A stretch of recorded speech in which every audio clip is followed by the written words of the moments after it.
지난 이제 2주 동안 우리가 예수님, 성자 예수님에 대한 내용을 쭉 살펴봤는데요. 우리가 이제 예수님에 대해서 우리가 좀 살펴보면서 다시 한번 이제 확인한 건 무엇이냐면, 우리가 인생을 살아가면서 우리에게 정말 필요한 것은 물질도 아니고요, 명예도 아니고요, 세상 권력도 아니라고 하는 거예요. 우리가 인생을 살아가면서 내 생에서나 이 생에서나 내 생에 전체에 이르러가지고 우리에게 정말 필요한 것은 무엇이냐면 바로 예수님입니다. 예수님. 모든 것을 이기고 승리하시고 우리에게 참 생명의 승리를 가져다 주시는 예수님이 없다고 한다면 우리에게는 생명도 없고 승리도 없고 사실 삶 자체도 존재하지 않는 것이 우리들입니다.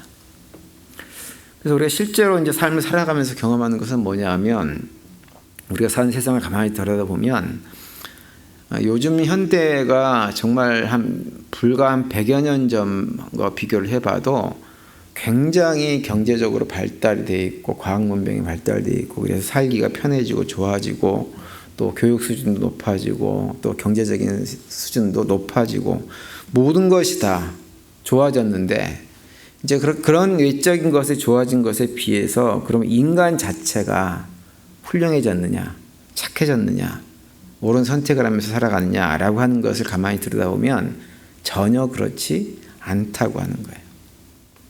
오히려 세상은 어떠냐면 점점 악해지고 있다고 하는 것을 우리가 피부로 느낍니다. 돈은 많은데 차고 넘치는데 그 돈이 점점 한 곳으로 몰려가가지고 대부분 사람들이 가난을 벗어나지 못하는 세계들이 점점 많아집니다. 옛날에는 그래도 서구 사회나 미국 같은 나라는 좀 평등하게 뭔가 됐어요. 근데 지금은 미국도 부익부 빈익빈이 극심한 쪽으로 가고 있는 것이 현실입니다. 세상이 점점 좋아지는 게 아니에요. 점점 나빠지고 있습니다. 그래서 우리가 그런 인생들을 이렇게 쭉 보면 우리한테 필요한 것은 세상 물질도 명예도 권력도 뭣도 아니에요. 우리에게 필요한 것은 예수 그리스도만이 필요합니다. 그래서 우리가 인생을 살아가면서 우리의 삶을 그나마 정상적으로 복되게 만들려면 우리가 무엇을 열심히 해야 되냐면 예수님을 아는 것을 열심히 해야 돼요. 예수님 아는 것을 내 삶의 가장 중요한 우선순위로 둬야 됩니다. 우리가 예수를 믿지 않다가 예수를 믿게 되어지면 가장 대표적으로 바뀌어야 될 것이 뭐냐면 삶의 우선순위가 바뀌는 거예요. 가장 중요한 게 뭔지가 바뀌는 것입니다. 근데 예수를 믿고 나서도 예수를 믿기 전이나 예수를 믿은 다음이나 삶의 우선순위 같은 것들, 내가 생각할 때 가장 중요하게 생각하는 것이 순서가 바뀌지 않았다고 한다면 우리 정말 심각하게 생각해 봐야 돼요. 내가 정말 예수를 믿는 게 맞는가 점검해 봐야 됩니다.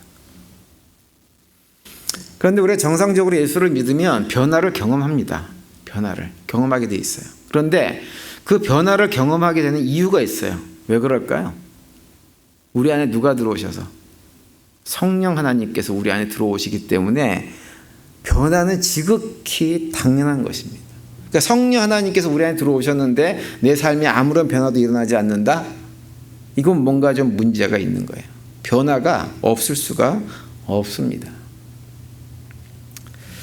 그래서 이제 오늘과 그 다음 주는 2주 동안에 무엇에 대해서 공부를 하냐면 성령에 대해서 우리가 살펴보려고 하고요. 성령 22과에는 그림이 전체 4개가 있습니다.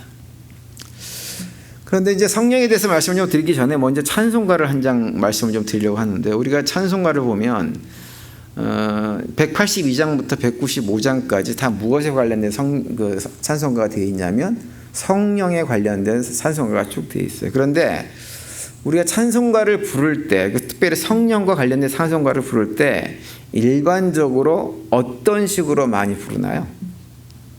우아하게, 아주 고급스럽게 주로 그 찬송가를 부르나요? 많은 경우 그렇지 않습니다. 예를 들어서 185장 같은 찬송가를 보면 이 찬송가가 이 기쁜 소식이라고 하는 찬송가잖아요.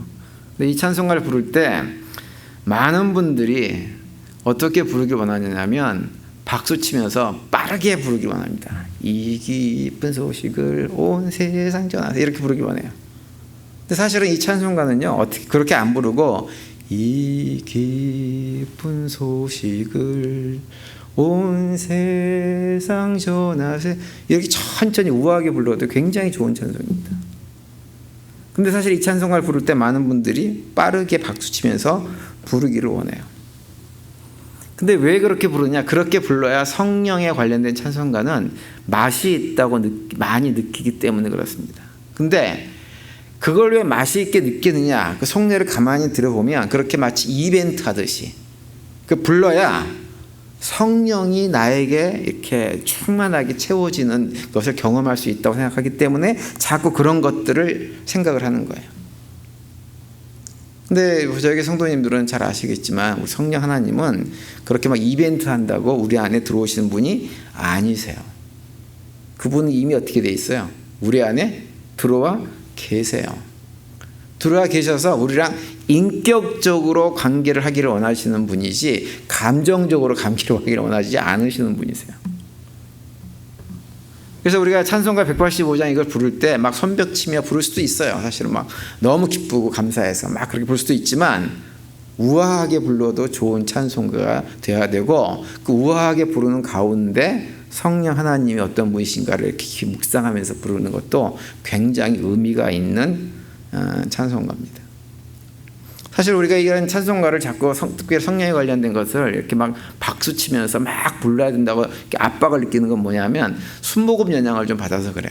순복음 교회는 이런 찬송가 거의 박수치면서 막 몸을 흔들고 막 난리치면서 부르는 경향이 좀 있거든요. 순복음 교회는. 근데 우리는 거기에 조금 영향을 받아가지고 우리도 왠지 그렇게 불러야 되고 그렇게 불러야만 성령이 역사하시는 것으로 자꾸 생각을 하는데 성령 하나님은 그런 분이 아니세요. 이미 우리 안에 계시고 우리 안에서 역사하고 계시는 분이세요. 그래서 우리가 이것을 좀 분명히 알고 있어야 됩니다. 그래서 오늘하고 다음 주 우리 성령에 대해서 공부를 할 때 기본적으로 이런 사전 상식을 가지고 함께 성령에 대해서 묵상하고 성령을 좀 새롭게 확인하는 시간들을 가졌으면 좋겠는데요. 먼저 성경 구절 한 군데 보시면 마태복음 28장 20절에 보면 이렇게 말씀하고 있죠. 내가 너희에게 분부한 모든 것을 가르쳐 지키게 하라. 볼지어다 내가 세상 끝날까지 너희와 항상 함께 있으리라 하시니라. 이렇게 말씀하는데 예수님께서 부활 승천하시기 직전에 제자들에게 하신 말씀이에요. 뭐라고 말씀하시냐면 여기 보면 명령도 분부한 모든 것을 가르쳐 지키게 하라라고 하는 명령도 하시지만 끝에 뭐라고 말씀하시냐면 내가 너희와 항상 함께 있겠다고 말씀을 해주고 있어요. 승천하시는데 떠나가는 것 같은데 예수님께서 뭐라 그러시냐면 내가 너희와 항상 함께 있을 것이다 이렇게 말씀하세요. 떠나가시면서 어떻게 하겠다는 거예요? 어떻게 같이 있겠다고 하는 거예요? 무엇으로? 내가 너희들에게 성령을 보내주어서 그 성령이 너희와 함께 있으므로 내가 너희랑 같이 있을 것이다 이렇게 말씀을 하고 있는 것입니다. 그래서 사도행전 1장에 보면 4절과 5절에 보면 또 이런 말씀을 해주고 있죠.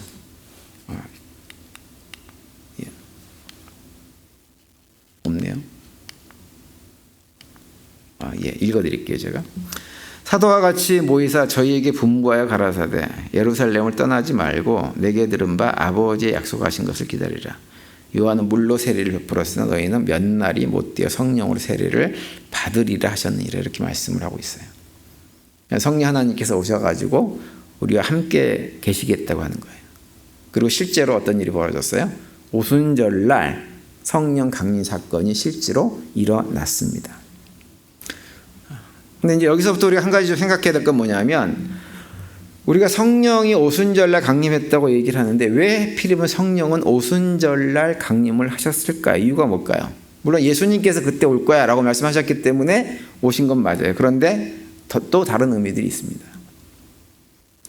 오순절을 흔히 어떻게 또 달리 표현을 하냐면 77절로 표현을 하기도 하고요. 맥추감사절로 표현을 하기도 합니다. 77절이라고 부르는 이유는 뭐냐면 6월절이 지나고 77에 49일이 지난 바로 다음 날이 무엇이냐면 오순절이고 77절이기 때문에 그래요. 그래서 77절이라고 부르는 거예요. 77에 49. 그리고 이제 맥추감사절이라고 하는 이유는 뭐냐면 그 오순절 그때를 즈음해가지고 무엇을 시작하냐면 그 보리를 추수하는 일을 시작합니다. 첫 수확을 그때 해요. 그래서 이걸 갖다가 맥추감사절, 그래서 한국에서는 이제 성령 강림절이 되어진 맥추감사절로 또 감사절을 한번 더 지키는 일들도 하고 있죠. 그런데 성령이 오순절에 강림하신 건 사실은 그것이 이유만은 아니에요. 그 오순절은 이스라엘 백성들에게 있어서는 어떤 날이냐면 출애굽한 이후에 이스라엘 백성들이 시내산에 도착을 했을 때 하나님께서 그 백성들에게 강림하신 것을 기념하는 날이 오순절입니다. 왜냐하면 출애굽하고 나서 그 시내산에 도착한 것이 한 50일쯤 되거든요. 그리고 나서 시내산에 도착했을 때 하나님께서 강림하셨어요. 그래서 그날을 특별히 더 중요하게 생각을 해서 절기로 지키고 있는 거죠. 그러다 보니까는 이것이 유대인들에게는 굉장히 커다란 명절이에요, 오순절이. 그런데 이제 오순절에 성령 강림 사건이 일어난 다음에 마가의 다락방에 있던 120명의 성도들이 성령을 받고 어떻게 되어지냐면 방언을 하게 되죠. 방언을. 그 방언을 하게 되어진 이유가 이제 오순절과 굉장히 깊은 관계가 있습니다. 왜 그 오순절 날 방언을 하게 됐느냐? 오순절은 큰 명절입니다. 명절이기 때문에 그때가 되어지면 전 세계 방방곡곡에 있는 많은 사람들이 예루살렘으로 와가지고 하나님께 예배드리고 제사드리고 가족끼리 모이고 이런 일들이 예루살렘에 있어요. 그때 이제 예루살렘에 모인 그 사람들에게 어떤 일을 하기를 하나님께서 원하셨냐면 예수 그리스도의 복음을 그들에게 전해야 되는데 전하게 하기 위해서 어떤 일을 하냐면 방언, 성령이 강림하셔서 120명의 성도들에게 방언의 역사를 일으키고 그 방언의 역사를 통해 가지고 복음을 증거하게 하시죠. 그래서 그때 성령이 강림하신 거예요. 그래서 성령이 강림하심으로 예수님께서 제자들에게 약속하신 대로 성령이 강림하셔서 그들과 함께 있음이 곧 무엇과 똑같은 거냐면 바로 예수님이 제자들과 함께 똑같이 함께 영원히 있겠다고 하는 말씀을 성취하신 거죠. 그래서 이제 오늘 본문에 보시면 요한복음 16장 7절에 보시면 이렇게 말씀을 하고 있습니다. 그러나 내가 너희에게 실상을 말하오니 내가 떠나가는 것이 너희에게 유익이라. 내가 떠나가지 아니하면 보혜사가 너희에게로 오시지 아니할 것이요 가면 내가 그를 너희에게로 보내리니. 이렇게 말씀을 하고 계세요. 예수님께서 가시는 게 제자들에게 훨씬 더 유익하다고 하는 거예요. 여러 가지 측면에서 훨씬 더 유익하다고 말씀하세요. 왜 유익하냐?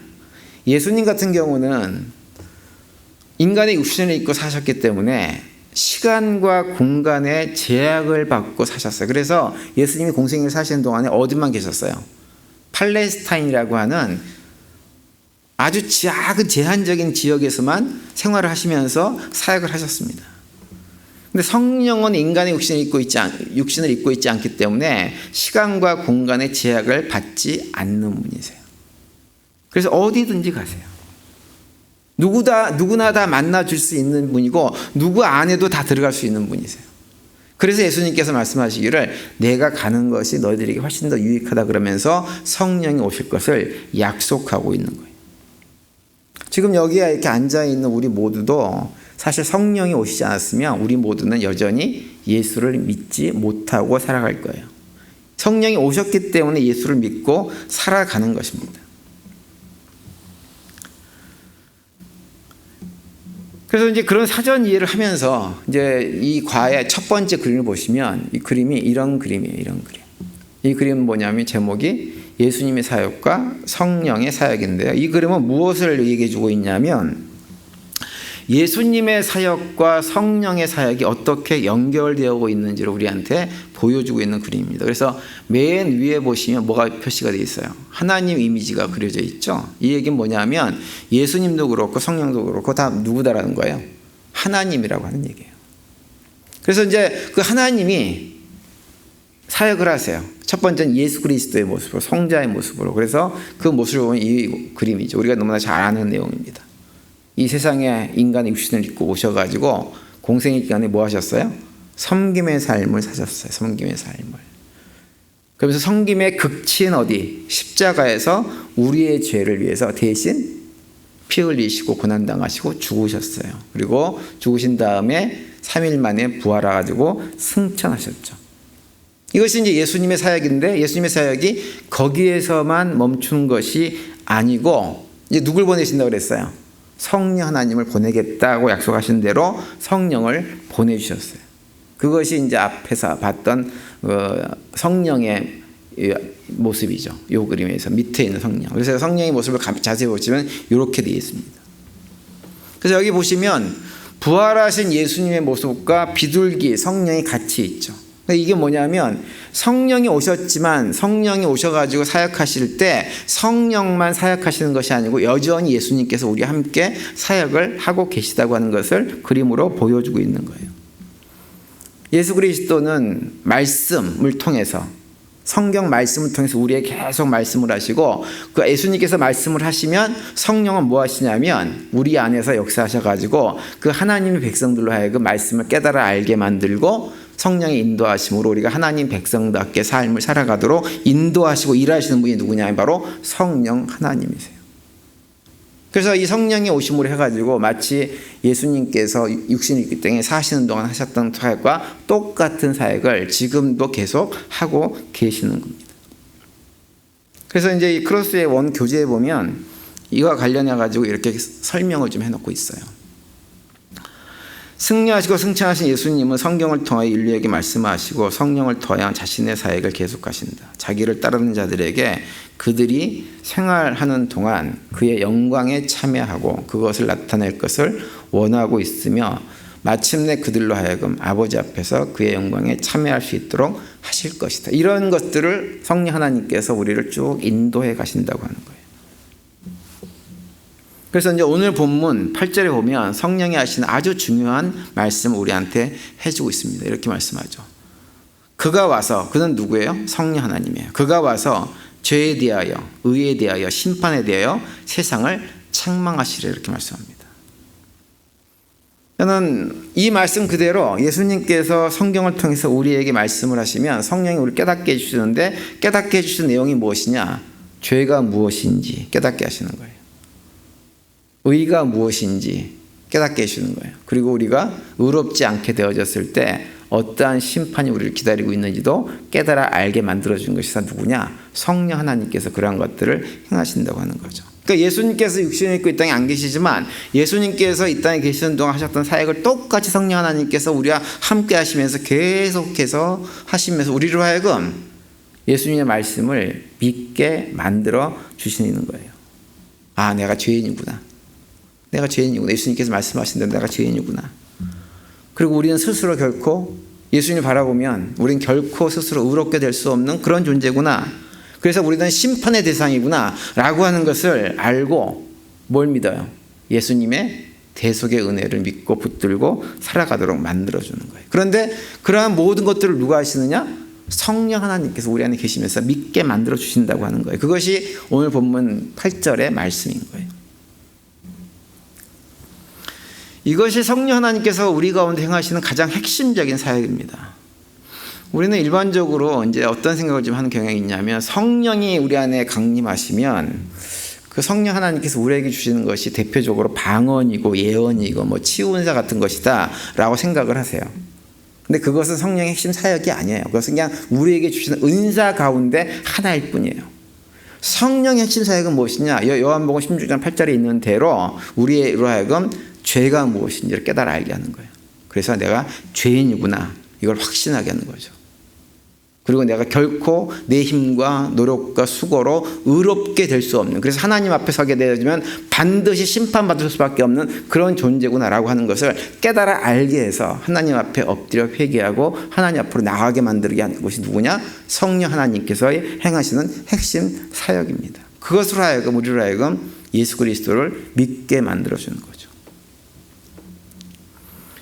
그래서 우리가 이제 고린도전서 12장에 가면 또 어떤 말씀을 해주고 있냐면 우리가 성령 받은 존재라고 하는 것을 어떻게 확인할 수 있느냐? 다른 것이 아니라 예수를 뭐로? 주님으로 고백하면 그것이 바로 뭐예요? 성령을 받았다고 하는 거예요. 그래서 고린도전서 12장 3절에 보면 이렇게 말씀을 하고 있죠. 그러므로 내가 너희에게 알리노니 하나님의 영으로 말하는 자는 누구든지 예수를 저주할 자라 하지 아니하고 또 성령으로 아니하고는 누구든지 예수를 주시라 할 수 없느니라 이렇게 말씀하세요. 예수님을 우리가 주님이라고 고백하고, 비록 우리가 타락한 본성이 있어가지고 주님을 주님 대접 못해드리는 측면이 없지 않아 있지만, 그럼에도 불구하고 내가 예수님을 주님으로 고백을 하고 있다고 한다면 그건 뭘 의미하는 거야? 우리 안에 누가 있어요? 성령 하나님께서 계시다고 하는 것을 보여주고 있는 것입니다. 그러니까 우리가 이제 일반적으로 옛날에는 내가 성령 받았다 그러면 그럼 너 방언하겠네? 이런 식의 반응을 옛날에 많이 했어요. 근데 그건 성령에 대해서 잘못 알고 있는 거예요. 잘못 알고. 성령 받았다고 다 방언하는 게 아니에요. 방언은 성령께서 우리 각 사람에게 주시는 여러 가지 은사 가운데 하나일 뿐이지, 성령 받았다고 방언하는 건 아니에요. 어떤 사람은 예언의 은사가 있고, 병 고치는 은사가 있고, 돕는 은사가 있고, 사랑의 은사가 있고, 믿음의 은사가 있고, 여러 종류의 은사가 다 있는 거예요. 그 가운데 하나가 방언이에요. 근데 성령 하나님의 핵심 사역은 뭐냐? 우리로 하여금 내가 죄인임을 깨달아 알고 예수를 믿게 만드는 것이 성령 하나님의 핵심 사역입니다. 우리가 이것을 기억을 해야 됩니다. 그래서 그걸 고백하는 사람들은 예수님을 누구나 다 주님이라고 고백하는 거죠. 그리고 주님이라고 고백하면 우리는 어떻게 되냐면 아버지의 자녀가 되어지고, 이 생의 삶을, 이 출장 인생을 마치게 되어지고 어디로 가요? 아버지 집으로 기쁨으로 들어가는 것입니다. 그래서 우리가 성령에 대해서 그 점을 늘 기억하고 있어야 됩니다. 그래서 다른 거, 예를 들어서 뭐 순복음 이제 출신들은 자꾸 이제 뭐 치유 사역을 한다든지 아니면 뭐 방언 이런 걸 가지고 자꾸 이렇게 장로교인들 좀 기죽이는 면이 있어요. 기죽이는 면. 근데 기죽지 마세요. 우리 각자에게 하나님께서 아주 고귀한 은사들이 다 있기 때문에 그 은사들을 잘 활용해서 사역을 감당하면 되는 것이고, 무엇보다 우리가 예수님이 나의 주님입니다. 내가 그 예수님 때문에 내가 구원받고 하나님 백성 되었습니다 라고 하는 고백이 있다고 한다면, 그 고백은 그냥 하는 것이 아니고 내 안에 계신 성령 하나님께서 하게 해주신다고 하는 것을 기억하면서 우리가 성령 하나님과 함께 동행하는 존재임을 잊지 않고 살아갈 수 있게 되기를 간절히 바랍니다. 그리고 이제 성령에 대해서 두 번째 그림은 이 그림인데요. 이 그림의 제목은 오순절 날이 이미 이르매라고 하는 제목이에요. 굉장히 중요한 제목인데요. 실제로 오순절날 무슨 일이 일어나는지를 보여주고 있는 그림입니다. 이제 앞에서 말씀드린 대로 사도행전 1장 4절과 5절에서 예수님께서 예루살렘을 떠나지 말고 성령을 기다리라고 했기 때문에 제자들을 포함해 가지고 120명의 성도들이 마가의 다락방에서 열심히 모여서 기도하고 있었어요. 기도하고 있을 때 성령이 강림하셨는데, 강림할 때 현상이 어떤 일이 있었냐면 하늘로부터 강한 바람 소리 같은 것이 막 들리면서 불의 혀 같은 것이 각 사람 머리 위에 올려져 있었다. 이렇게 언급을 하고 있죠. 사도행전 2장 2절에서 4절까지 보시면 이렇게 되어 있습니다. 1절에서 4절까지 보시면, 오순절 날이 이미 이르매 저희가 다 같이 한 곳에 모였더니 후련히 하늘로부터 급하고 강한 바람 같은 소리가 있어 저희 앉은 온 집에 가득하며 불의 혀같이 갈라지는 것이 저희에게 보여 각 사람 위에 임하여 있더니 저희가 다 성령의 충만을 받고 성령의 말하게 하심을 따라 다른 방언으로 말하기를 시작하니라. 이렇게 말씀을 합니다. 아까도 말씀드렸지만 4절에 보시면 중요한 표현이 있죠. 저희가 다 성령의 충만함을 받고 성령의 말하게 하심을 따라 방언으로 말하기를 시작하니라. 이렇게 말씀하고 있는데, 앞에서도 말씀드렸지만 이 방언을 하게 된 것은 당시 오순절이 큰 명절이었기 때문에 각국에서 온 디아스포라 유대인들, 그 가운데서는 히브리 사람들이 사용하는 언어를 할 수 있는 사람도 있지만 디아스포라 생활이 오래돼서 언어를 잃어버린 사람도 있어요. 그래서 자신들이 사는 지역의 언어만 쓰는 디아스포라 유대인들이 있었습니다. 그 사람들이 와가지고 축제를 즐길 때 제자들이 성령 받고 복음을 전해야 되는데, 복음을 전할 때 사용한 수단으로 성령께서 주신 것이 뭐냐면 방언이라고 하는 거예요. 그래서 그때 방언은, 요즘은 방언을 하면 무슨 소리인지 못 알아듣잖아요. 그죠? 근데 이때 사도행전 2장에 나오는 방언은 뭐냐면 그냥 외국어예요. 외국어. 그래서 많은 사람들이, 제자들을 포함해서 120명의 성도들이 복음을 전하고 각 나라 말로 막 얘기할 때 복음 메시지를 다 알아듣게 되었습니다. 사도행전 2장 7절 8절에 보면 이렇게 말씀을 하고 있죠. 다 놀라 신기하게 여기 이르되 보라, 이 말하는 사람들이 다 갈릴리 사람이 아니냐. 우리가 우리 각 사람이 난고 방언으로 듣게 된 것이 어찌 됨이냐 이렇게 반응을 합니다. 그리고 11절에 가면 또 이렇게 말씀하죠. 그레데인과 아라베인들이라 우리가 다 우리의 각 언어로 하나님의 큰 일을 말함을 듣는도다 하고 이렇게 기록을 하고 있어요. 하나님의 큰 일이라고 하는 것은 뭐냐면 예수 그리스도를 통한 복음의 사역을 말씀하고 있는 거예요. 그 얘기를 자기네가 살고 있는 지역의 언어로 다 들은 거예요.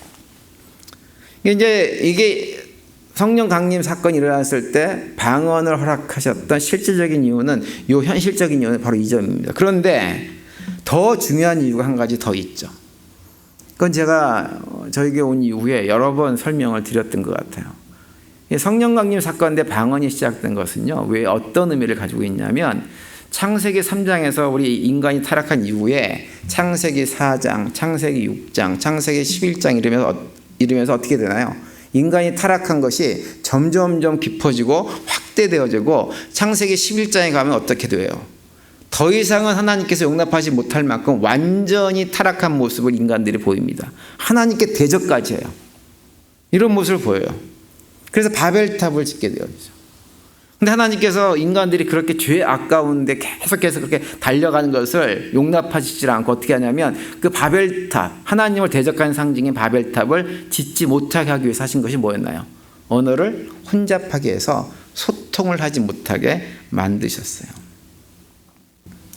그러고 나서 이제 구약성경의 시대를 쭉 흐르면서 구약성경 전체가 우리한테 뭘 얘기해 주나요?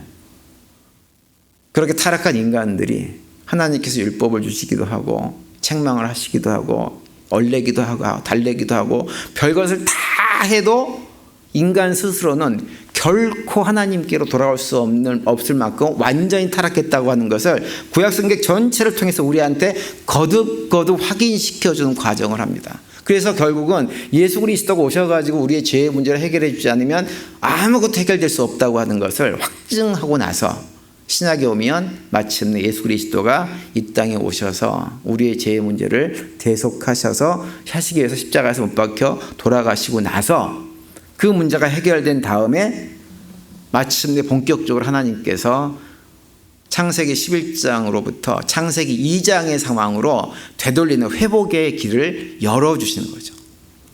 근데 우리 창세기 11장에서 인간이 타락했을 때 마지막으로 하나님께 받은 심판의 내용이 뭐였냐면 언어의 혼잡이었기 때문에 다시 창세기 2장으로 돌아가는 회복이 출발된다 그러면 가장 먼저 회복돼야 될 것이 무엇이냐면 언어의 혼잡의 문제가 회복돼야 돼요. 그것이 뭐냐면 그것이 회복된 사건이 뭐냐면 방언으로 서로 다른 언어를 쓴 사람들이 다 자기네라 말로 알아듣게 되는 사건으로 상징적으로 이게 보여주고 있는 것입니다. 방언의 역사는 바로 그런 의미가 있는 거예요. 그래서 제가 예전에도 말씀드렸지만 창세기 11장과 이게 창세기 11장이에요. 사도행전 2장이 맞닿아 있습니다. 그리고 창세기 2장의 상황, 하나님께서 세상을 창조하시고 아름다운 모습으로 있었던 그 모습과 요한계시록 21장, 22장 새하늘과 새 땅의 이름이 딱 맞닿아 있어 이렇게.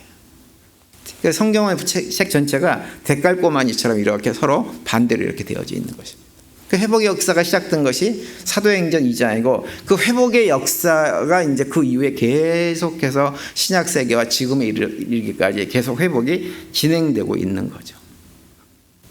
그런데 그 회복이 무엇을 통해서 되어지느냐? 중요한 게 이거예요. 이 그림에 보시면 이 아래에 있는 모습을 보세요. 아래에 있는. 여러분 아래에 있는 그림의 모습이 어떤 모습인 것 같으세요? 주변에 쭉 둘러서 있는 사람들이 있죠. 누굴 바라보고 있습니까? 가운데 계신 예수 그리스도 왕이신 예수님과 성령 하나님을 바라보고 있죠. 그리고 손을 잡고 있잖아요. 이 사람들이 누굴까요? 교회 공동체를 말합니다. 교회 공동체. 성령 강림 사건으로 이 땅에 새롭게 시작된 공동체가 무엇이냐면 교회 공동체고 그 교회 공동체 어떤 공동체냐? 서로가 하나 된 공동체예요. 창세기 3장에서 인간이 타락한 이후에 가장 먼저 보였던 증상이 뭐냐면 아담이 처음에 창세기 2장에서는 하와를 바라보면서 당신은 내 뼈 중에 뼈요 살 중에 살이요 당신은 나보다 더 귀한 납니다 이렇게 고백을 했던 사람이 타락하고 나니까 어떻게 돼요? 저 여자가 이렇게 돼. 저 여자가 자기가 아니란 얘기예요. 너는 너 나는 나라고 하는 거예요. 손 놔버리고 관계를 끊어버린 거예요. 근데 교회가 성령 강림을 통해 가지고 새롭게 시작되어지면서 창세기 11장에서 창세기 2장으로 회복되는 출발점에 딱 들어서니까 무엇이 되어져요? 다시 나는 나, 너는 너였던 관계가 우리라고 하는 공동체로, 교회 공동체로 하나가 되어지는 거예요. 이게 중요한 것입니다. 그래서 여기 보시면 가운데 예수님을 바라보고 있는 성도들이 다 손을 갖다가 다 잡고 있어요. 이게 굉장히 중요한 그림이에요. 교회가 이 손을 누군가가 놓으면요, 놓는 순간 그건 교회가 더 이상 되지 못하는 것입니다. 근데 이 손을 놓는 사람이 다른 사람이 아니라 나 자신일 수 있어요. 점검을 해봐야 돼요. 나는 손을 잡고 있는가, 놓고 있는가. 내가 누군가와 손을 잡기 싫어서 놔버린 존재가 없는가. 우리 늘 점검을 해야 됩니다. 내가 누군가 손을 놨다고 하는 건 뭐냐? 우리 교회 공동체를 교회 공동체 되지 못하게 만드는 거예요. 하나님의 회복 역사를 방해하는 역할을 하는 거예요.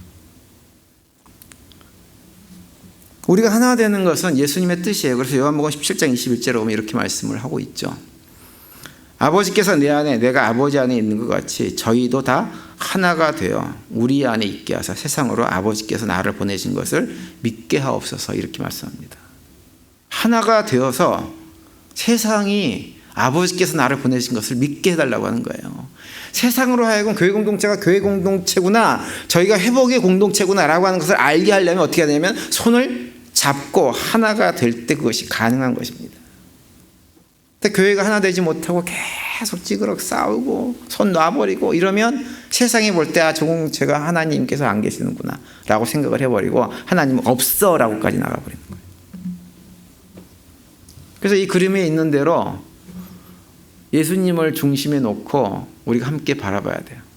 근데 여기 그림을 자세히 보시면 이 사람들이 옆에 있는 사람을 보지 않습니다. 그죠? 누구만 봐요? 가운데 계신 성령 하나님과 왕이신 예수님만 바라봐요. 사실 우리가 옆에 있는 사람을 보면 꼴 보기 싫은 것이 정상입니다. 마음에 안 드는 게 한두 가지가 아니에요. 옆에 있는 사람을 이렇게 보면 누구나 다 그래요. 마음에 드는 것보다 마음에 안 드는 게 훨씬 더 많아요. 그러면 결코 우리는 하나 되지 못해요. 우리의 마음과 시선이 어디로? 예수님께로, 하나님께로, 성령 하나님께로 가 있을 때 옆에 사람이 아무리 문제가 많아도 손을 잡게 되어지고 우리가 하나 되는 공동체를 만들어 갈 수가 있는 거예요.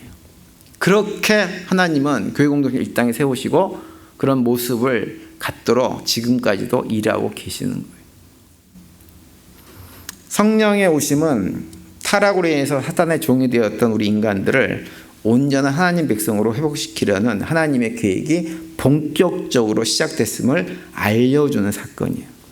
그리고 우리 안에 임재하신 성령 하나님께서 우리 안에 들어오셔가지고 우리로 하여금 이제 순종의 삶을 살아가고 주님을 바라보는 삶을 살아가면서 그 회복을 경험하게 하시는 일을 지금까지도 우리 안에서 행하고 계십니다. 따라서 남은 한 주간 또 지내시면서 우리를 사랑하셔서 우리에게 성령 부어주시고 하나님 백성으로 공동체로 만들어 가신 하나님의 은혜의 손길에 우리의 삶을 맡길 수 있는 우리 모두가 될 수 있게 되기를 간절히 바랍니다. 하나님께서 우리 삶 가운데 회복시켜 주시기로 하는 회복의 역사가 우리 삶 가운데 점점점 넓어져서 그 가운데서 하나님의 나라를 맛보고 경험하고 누리며 살아가는 복된 삶을 살아가는 우리 모두가 되시기를 간절히 축원을 드립니다.